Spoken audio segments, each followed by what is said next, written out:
Hello, everyone. This is week 6, getting close to the end. Here, I'll be talking about observations on the U.S. Department of Education.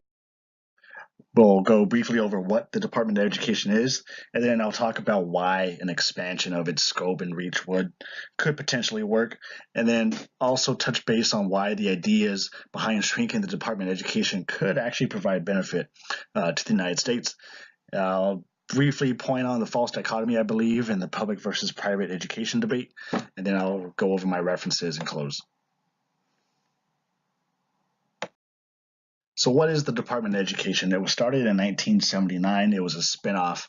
It used to be part of like Health and Human Services, and then it became its own cabinet level department under the Carter administration. That was in 1979.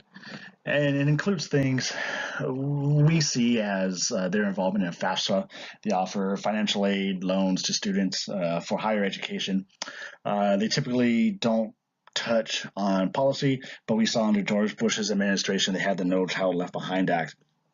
And then they also do have their input. While the Department of Education may not have actually developed and implemented Common Core themselves, they do provide grants and federal money towards local schools and whatnot, implementing those standards. So they do have an influence in saying what they want to see, and by the power of the dollar, basically. So, should we give them more influence?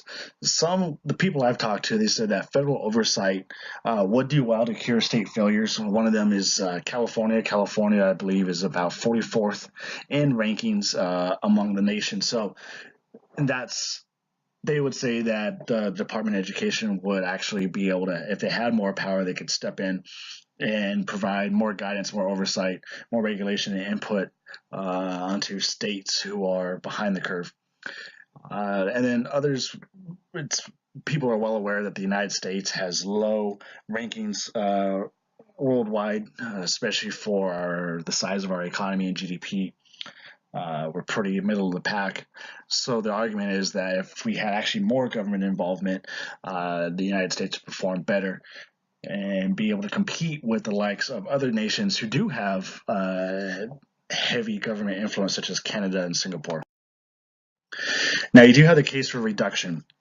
The main point, probably one of the most well-known proponents of dismantling the Department of Education would be Rand Paul, and also Ron Paul, the Libertarian group, saying that there's nothing in the Constitution explicitly allowing for the Department of Education, and if it's not stated and given to the federal authorities, then it should just be given to the states. So on a constitutional level, they're saying it should go straight to the states. And building off of that, they're saying that the states know best.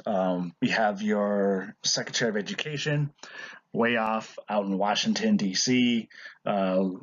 Making policies, talking to people. They don't have boots on the ground, going over state by state, talking to each school. Of course, they do perform visits and whatnot, but the proponents who are saying that we should reduce the Department of Education, saying that these federal officials are disconnected as they sit in their ivory tower, and that we need more localized